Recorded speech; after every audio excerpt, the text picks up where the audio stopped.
బృందావని మిత్రులకు స్వాగతం. బండ్లగూడలోని నాదర్గుల్లో ఉన్న వైదేహి కౌశలంలో నిర్వహించిన ముగ్గుల పోటీ విశేషాలు. 18 ఏళ్ల వయసు వరకు పిల్లల విభాగం కింద, తర్వాత వయసు వారికి పెద్దల విభాగం కింద పోటీలు నిర్వహించడం జరిగింది.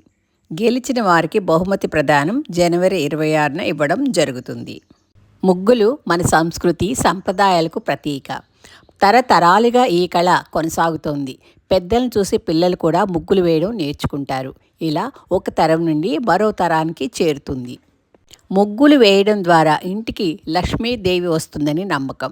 అందుకే సంక్రాంతి రోజులలో ప్రతి ఇంటి ముందు కొత్త ముగ్గులు వేస్తారు. ఇది సంపద, శాంతి, శుభాన్ని సూచిస్తుంది. ముగ్గులు బియ్యం పిండితో వేస్తారు. దీనివలన చీమలు వంటి చిన్న జీవులకు ఆహారం లభిస్తుంది. ముగ్గులు వేయడం ఒక రకమైన ధ్యానం లాంటిది. ఇది మనస్సుకు ప్రశాంతతను ఇస్తుంది. రంగులు, ఆకృతులలో ముగ్గులు వేయడం వలన సానుకూల భావం పెరుగుతుంది. అలాగే మన పండుగలను మన సంప్రదాయాలతో కలిపి జరుపుకుంటేనే వాటి అసలైన అందం తెలుస్తుంది. ముగ్గుల విశిష్టత. ఇంటి ముందు ముగ్గులలో భాగంగా వేసే 2 అడ్డగీతలు ఇంటిలోనికి దుష్ట శక్తులను రాకుండా, అలాగే ఇంటిలో ఉన్న లక్ష్మీదేవి బయటికి వెళ్లకుండా చూస్తాయి.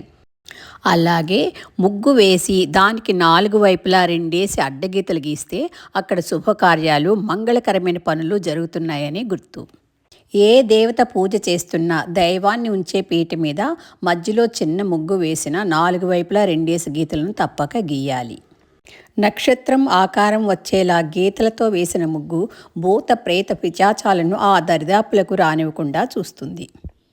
అలాగే మనం వేసే పద్మాలు, చుక్కలు ముగ్గులలో కూడా మనకు తెలియని అనేక కోణాలు దాగి ఉన్నాయి. అవి గీతలే కాదు, యంత్రాలు కూడా. అవి ఉండడం వల్ల మనకు హాని కలిగించే చెడ్డ శక్తులను దరి చేరనీయవు. అందుకే పెద్దలు ముగ్గులు తొక్కకూడదు అంటారు. ప్రస్తుతం రోజు ముగ్గులు వేయలేక పెయింట్తో వేస్తున్నారు. కానీ దాన్ని ముగ్గుగా శాస్త్రం అంగీకరించదు. ఏ రోజుకా రోజు బియ్యం పిండితో ముగ్గు పెట్టాలి. పోటీలో పాల్గొన్న కొందరు చిన్నారి చిట్టి తల్లులు. ముగ్గులు వేసిన వారిని ప్రోత్సహించడానికి పోటీల్లో పాల్గొన్న ప్రతి వారికి బహుమతులు ఇవ్వడం జరిగింది. మరి ఈ వీడియో మీకు నచ్చిందా? నచ్చినట్లయితే లైక్ చేయండి, కామెంట్ చేయండి, షేర్ చేయండి, సబ్స్క్రైబ్ చేయడం మర్చిపోకండి. మరో వీడియోతో మళ్ళీ కలుసుకుందాం. బాయ్. మీ రుక్మిణి.